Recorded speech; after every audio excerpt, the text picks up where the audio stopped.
నమస్తే. Welcome to our channel. Retired IPS officer A B Venkateswara Rao సంచలన ప్రకటన చేశారు. త్వరలోనే రాజకీయాల్లోకి ఎంట్రీ ఇస్తున్నానని చెప్పడమే కాకుండా జగన్మోహన్ రెడ్డి రాజధాని అమరావతి పైన చేసినటువంటి కామెంట్స్ పైన కూడా ఆయన వ్యతిరేకత తెలిపారు.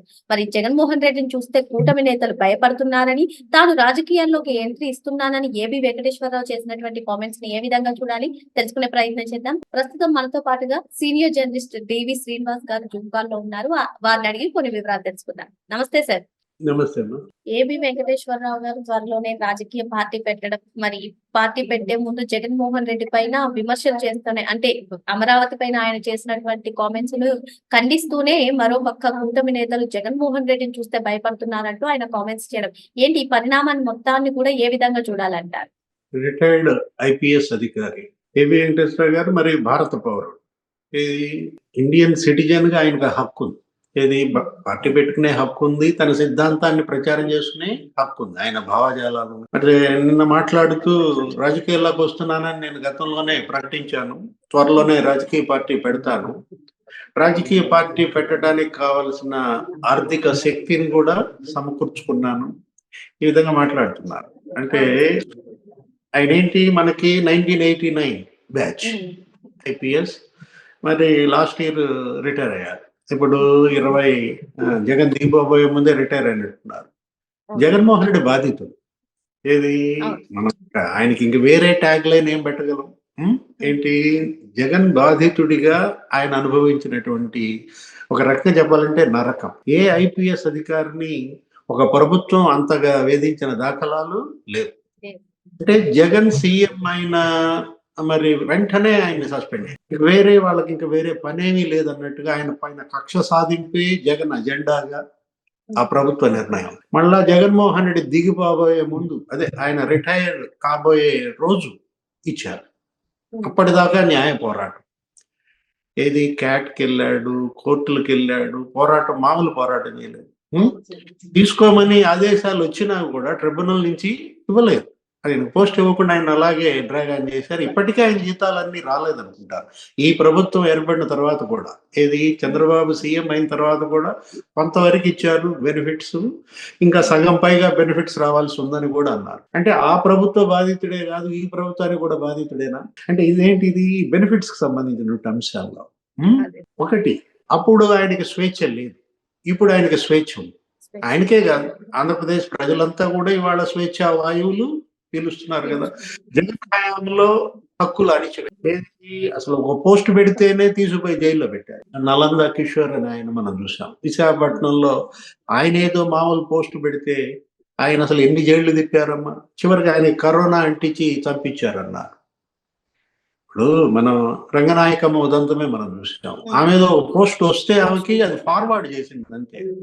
అది ఫార్వర్డ్ చేసినందుకు ఆమెని నానా హింస పెట్టారు. ఈయన కూడా బాధితుడే అంటుంది. అదే ఏబి వెంకటేశ్వర గారు మామూలుగానే పార్టీ పెట్టుకోవచ్చు. ఒకటి, అనేక మంది ఐఏఎస్ల పార్టీలు పెట్టారు, ఐపీఎస్లు కూడా పెట్టారు. ఏం సాధించారు? అసలు పార్టీ పెట్టాలంటే ఇక్కడ స్పేస్ ఉందా? ఇక్కడ ఇప్పుడు రాష్ట్రంలో, ఇప్పుడు మన పొలిటికల్ ఎరీనాలో నీకు ఉండాలి కదా. ఆ రోజు ఎన్టీ రామారావు పార్టీ పెట్టారంటే, తెలుగుదేశం పార్టీ వచ్చిందంటే, మరి ఇన్నేళ్లుగా ఆ పార్టీ మరి ప్రజల మనసుల్లో నిలబడిందంటే దానికి కారణం ఏంటి? ఆ రోజు ఆయన పార్టీ పెట్టినటువంటి సమయంలో ఆంధ్రప్రదేశ్ ముఖ చిత్రం. రాజకీయంగా ప్రజలు ఎదురు చూస్తున్నారు. ఏంటి, ఎవరన్నా ఒక నాయకుడు రావాలి, ఒక గొప్ప పార్టీ రావాలి, ఆదరించడానికి మేము సిద్ధంగా ఉన్నాను అన్న పరిస్థితుల్లో ఆయన పార్టీ పెట్టడం, 9 నెలల్లో ఆయన అధికారంలోకి రావడం, నీకు అదొక పెద్ద రికార్డ్ అనమాట. చైతన్య రథం పైన మరి ఆయన ప్రజలకి విస్తృతంగా కలిశారు, ప్రజల్లోకి చొచ్చుకుపోయారు.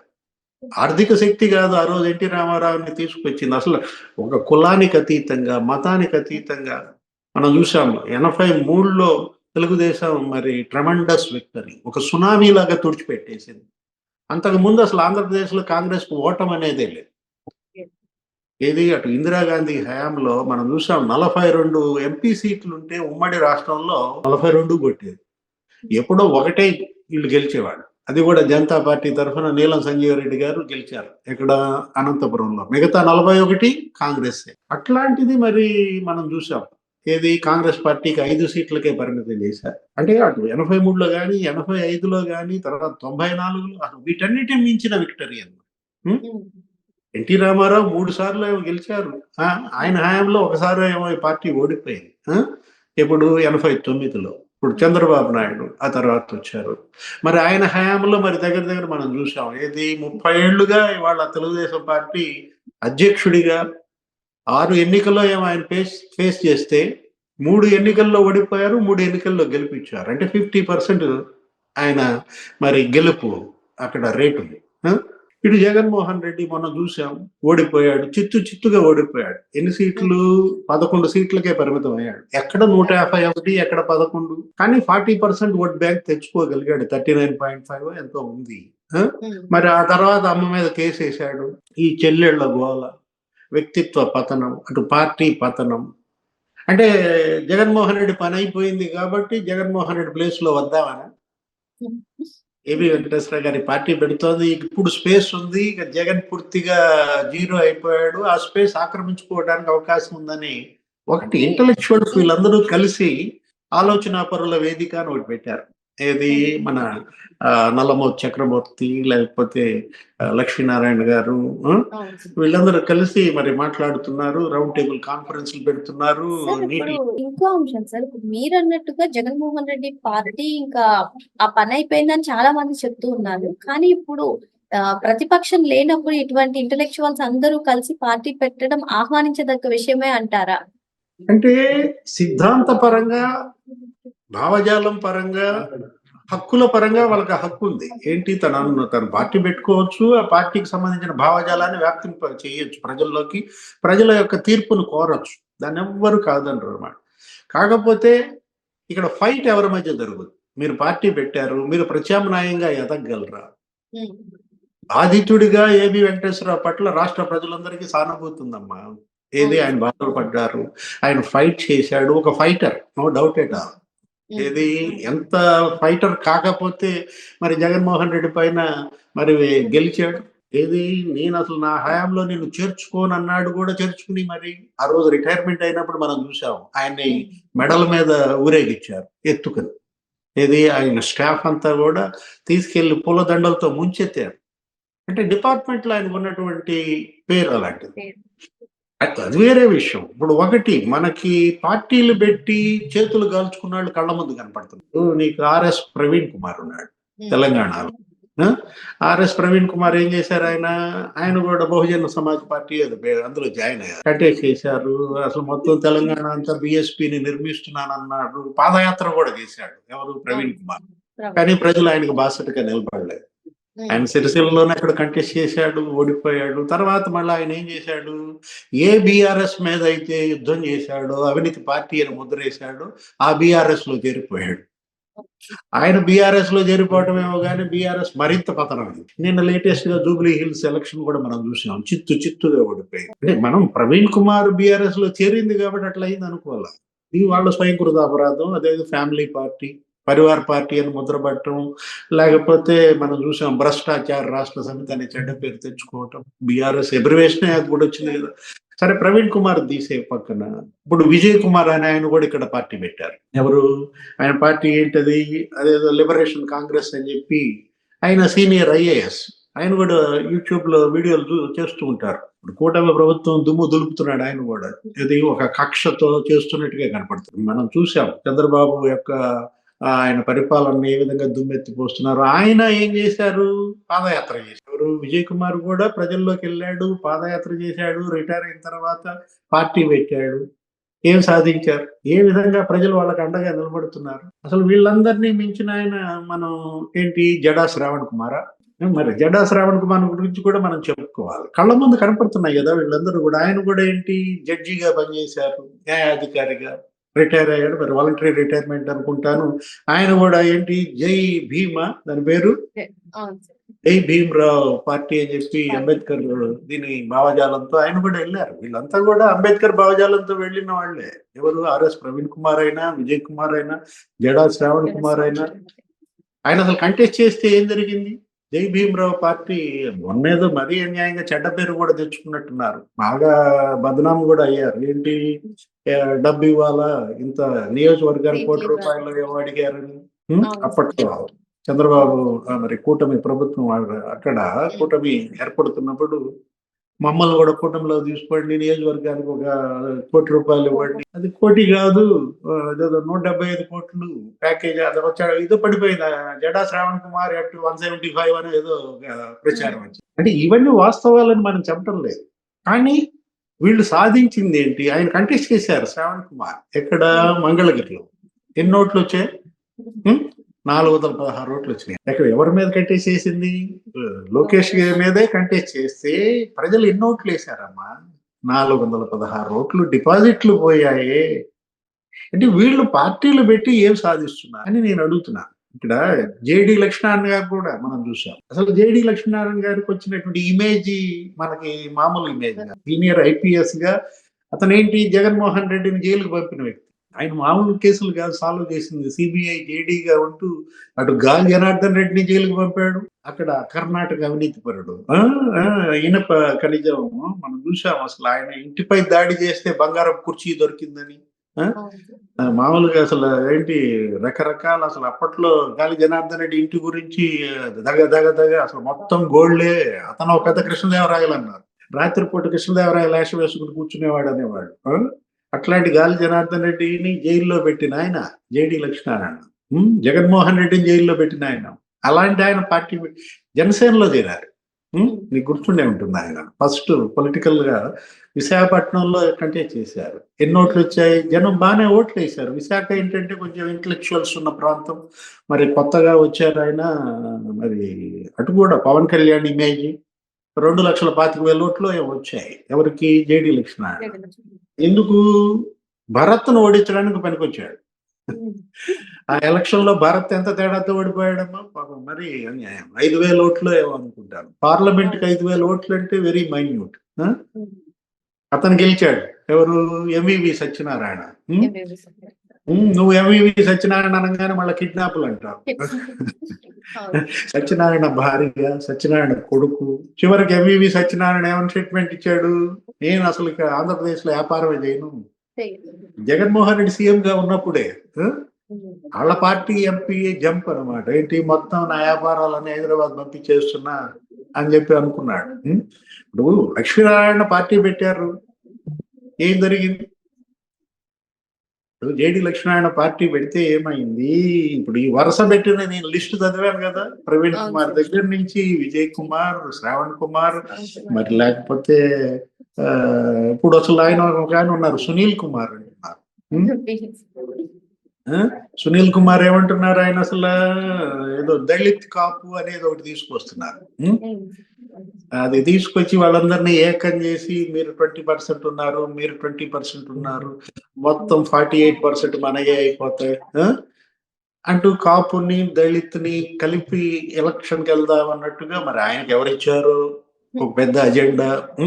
ఎవరు ఇచ్చేది ఏముంది, ఆయనకి అంతటా ఆయనే తెచ్చుకున్నాడు. ఇంతకుముందు మనకు తెలిసిన సునీల్ కుమార్, అంబేద్కర్, ఆ భావజాలం, ఆ టైప్ లో ఆయన మరి సర్వీస్ లో ఉంటూనే రచ్చగొట్టే ఉపన్యాసాలు ఈ కులం పేరుతో మతం పేరుతో మనం చూసాం. సరే, whatever it may be నడిచిపోతుంది. ఇప్పుడు ఆ జాబితాలో అసలు శ్రావణ్ కుమార్ మనం మాట్లాడుతూ ఏమన్నాడు? కాపులకి ముఖ్యమంత్రి ఇవ్వండి, దళితులకి ఉప ముఖ్యమంత్రి తీసుకోండి, మా శ్రావణ్ కుమార్ కి ఇవ్వచ్చు, లేకపోతే మా విజయ్ కుమార్ కి ఇవ్వచ్చు అంటూ హర్ష కుమార్ ను కూడా కలిపాడు. ఏది? హర్ష కుమార్ మాజీ ఎంపీ, 10 ఏళ్ళ ఎంపీగా చేసినటువంటి ఆయన. నాకు అప్పుడే అనిపించింది, ఏంటి కుమార్ కుమార్ కుమార్ అనుకున్నా. మనం ఇప్పుడు వీడియో కూడా ఏదో చేసినట్టున్నాం, ఇది కుమార్ టు ది పవర్ 4 అనే పార్టీ పెట్టుకున్నారా అన్నట్టుగా. సరే, ఈ కుమార్లు గోల ఇట్లా ఉంటే ఇప్పుడు కొత్తగా ఫీల్డ్ లోకి ఎవరు? ఏబి వెంకటేశ్వర గారు చేశారా? ఏంటి ఆయన సాధించుకున్న ఆర్థిక శక్తి? రాజకీయ పార్టీ పెట్టే అంత ఆర్థిక స్థితి సమకూర్చుకున్నాము అంటే ఎంత, దానికి ఎంత కొలమానం ఏమైనా ఉంటుందా? అంటే ఇప్పుడు నేను అనుకోవటం పార్టీ రిజిస్ట్రేషన్ ఫీజు వరకు తెచ్చుకోగలిగారా? నల్లమో చక్రవర్తి, లేకపోతే లక్ష్మీనారాయణ గారు, ఇప్పుడు లేకపోతే మన ఏబి వెంకటేశ్వర గారు, వాళ్ళ రంగాల్లో నిష్ణాతులు. ఇంకా లేకపోతే అక్కినేని, వీళ్ళందరూ కలుస్తారు. ఎవరు భవానీ ప్రసాద్, మరి ఇంకా కొంతమంది టీం ఒకటి ఏర్పడి ఆలోచన పరుల వేదికగా వాళ్ళు ఏం చేస్తున్నారు, అన్ని ప్రాంతాలు తిరుగుతున్నారు. ప్రజల్లో చక్కటి చర్చ అది అవసరం కూడా. ఏది ఇంటలెక్చువల్ గా ఈ వీళ్ళు సమాజం పట్ల బాధ్యతను అందరూ అంగీకరిస్తాం, ఆమోదిస్తాం.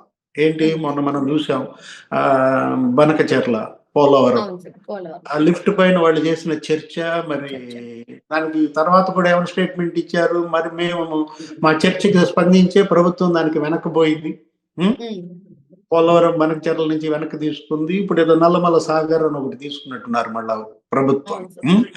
నల్లమల సాగర్ వాళ్ళు టేకప్ చేసినట్టున్నారు. నీటి పారుదల సంబంధించి వాళ్ళు బ్రహ్మాండంగా వర్క్ చేశారు, ప్రజలు చైతన్యపరిచారు. చైతన్యపరచడంలో ఇబ్బంది లేదమ్మా. ఏది ప్రజా చైతన్యం అవశ్యం, ప్రజల్లో అవగాహన పెంచడం సామాజిక బాధ్యత కాదనం. మనం తను కూడా ఏం చూశారు, ఆ కోడుకత్తి ఆయన ఎవరు, శ్రీను, జల్లేపల్లి శ్రీను వాళ్ళ కుటుంబాన్ని పరామర్శించారు, వాళ్ళకి సంఘీభావంగా నిలబడ్డారు. ఇట్లా వరుసనే మరి నెలకోటో లేదా 3 నెలలకోటో ఇలా బాధితులను కలుస్తున్నారు అనుకున్నాం. అటు డాక్టర్ సుధాకర్ కుటుంబాన్ని కలవటమా, లేకపోతే ఇంకా అట్లాంటి ఏది మరి జగన్మోహన్ రెడ్డి ఇంకో డ్రామా ఆడాడు కదా మన ఎలక్షన్ ముందు, గులకరాయ. అటువంటి కుటుంబాలను వీళ్ళు కలవడం, వాళ్ళల్లో ఒక రకమైనటువంటి మరి మొరాలిటీ బిల్డప్ చేయటం, ప్రభుత్వానికి కూడా అదొక సందేశం. ఏది ఆ కుటుంబాలను ఆదుకోవాలి మీరు అని తెలియజెప్పడం. మొన్న చూసాము, వీళ్ళు వెళ్ళి అక్కడ రాయలసీమ లిఫ్ట్ ప్రాంతం కూడా సందర్శించారు. ఈ టీం వెళ్ళి వాళ్లే బయట పెట్టారు. మొన్న కూడా వాళ్ళు మాట్లాడుతూ ఏమన్నారు, అసలు అక్కడ ఏమీ లేదు, జగన్మోహన్ రెడ్డి నేను ఏదో పెద్ద లిఫ్ట్ కట్టానంటున్నాడు, 930 కోట్లు తీసుకుపోయి గుంతలో పోశాడు, ఓ పెద్ద గొయ్యి తవ్వారంట, అదే రాయలసీమ లిఫ్ట్. ఆ గొయ్యి తప్ప మాకు అక్కడేం కనపడలేదు. అంటే జగన్మోహన్ రెడ్డి కట్టింది రాయలసీమ లిఫ్ట్ కాదు, రాయలసీమ గొయ్య. అతను తవ్వింది అని చెప్పి లక్ష్మీనారాయణ గారు వీళ్ళందరూ మాట్లాడిన మాటలు మనం వింటే, గొయ్యి తవ్వటానికే 930 కోట్లు కాల్ చేశారు ఎవరు, జగన్మోహన్ రెడ్డి హయాంలో. అది అసలు లిఫ్ట్ ఇరిగేషన్ కాదు, అది థెఫ్ట్ ఇరిగేషన్ అన్నాడు ఎవరు, పయ్యావుల కేశవ్. విన్నావా ఆ మాట? థెఫ్ట్ ఇరిగేషన్ స్కీమ్ అంట, లిఫ్ట్ ఇరిగేషన్ కాదు. ఏదైనా ప్రజా చైతన్యానికి పార్టీ పెడితే ఆమోదిస్తారు, ప్రజలు స్వాగతిస్తారు. ఊరికే ఫ్రీగా చైతన్యం చేస్తామంటే ఎందుకు చేయరు, ఎందుకు చేయించుకోరు? కాకపోతే మీరు ఓటేయాలి నాకు, అప్పుడు నేను మీకు చైతన్యం చేస్తానంటే ఆలోచిస్తారు. వీళ్ళేనా ఆలోచన పరులు? ప్రజలు వీళ్ళని మించిన ఆలోచన పరులు కదా. ఏబి వెంకటేశ్వర గారు పార్టీ పెట్టినా ఆ పార్టీ గెలిచేటట్టుంటే ఓటేస్తారు, ఓడేటట్టుంటే ఓటేస్తారా? ఓటుని వేస్ట్ చేసుకోవటానికి ఏ ఓటర్ అన్నా సిద్ధంగా ఉంటాడు. ఎవరు పోటీ ఎవరి మధ్య జరుగుతోంది, హోరాహోరీగా పోటీ ఆ ఇద్దరి మధ్య జరుగుతున్నప్పుడు వేస్తే ఏకేస్తాడు, లేకపోతే బీకేస్తాడు. అంతేగాని మరి అసలు అడ్రస్ లేనటువంటి సీకి ఎలా వేస్తారు? తన ఓటుని మొరగ పెట్టుకోవటానికి ఆంధ్రప్రదేశ్ లో ఏ ఓటరు సిద్ధంగా ఉండడు. కొంతమంది ఉంటారు, ఎవరు, ఆ 416 మంది. 416 అనగానే ఎవరి నంబర్ అది, జేడా శ్రావణ్ కుమారా? అంటే ఆ జాబితాలో చేరిపోతారా ఏబి వెంకటేశ్వర గారు? లేదు మరి నిజంగానే చరిత్ర సృష్టించగలరా? చూడాలా ఏం జరుగుద్దో. ఇంకా పరిణామాలు చాలా ఉన్నాయి కదా, సుదీర్ఘ సమయం ఉంది, ఎంత 3.5 ఏళ్ల సమయం ఉంది. ఓటు చీలిక మాత్రం అది ఆమోదించకూడదు. ఏది దాన్ని మనం అంగీకరించు. ఏది ఓట్లలో చీలిక తెచ్చి గెలిచే వాళ్ళని ఓడించటం, ఓడే వాళ్ళని గెలిపించటం అది తప్పు. అది అలా చేయకూడదు. ఏది మీరు ధైర్యంగా రండి, మీరు చెప్పండి, వాళ్ళు వింటారు, వేస్తే వేస్తారు, వేయించుకుంటారు. అంతేగాని అక్కడ ఉన్నటువంటి గెలుపుని ప్రభావితం చేయటం కోసం పెట్టే పార్టీ గెలవటం కోసం పెట్టే పార్టీయే పార్టీ. దేశంలో ఒక 6-7 జాతీయ పార్టీలు ఉన్నాయి, ఒక 56 ఏమో మరి రీజనల్ పార్టీలు ఉన్నాయి, ఒక 2500 ఉన్నాయి ఏంటి రిజిస్టర్డ్ పార్టీలు. మరి ఏ జాబితాలో చేరతారు? 2500లో ఒకటిగా చేరతారా? 56లో ఒకటిగా చేరతారా? 6లో ఒకటిగా చేరతారా? లేదు 416. మరి మొత్తానికి ఏబి వెంకటేశ్వరరావు గారు పార్టీ పెట్టి మరి ఏ నెంబర్ లో సార్ చెప్పినటువంటి ఏ నెంబర్ లో చేరతారో వేచి చూడాలి. మరి మరో అంశంతో మళ్ళీ కలుద్దాం. Thank you sir.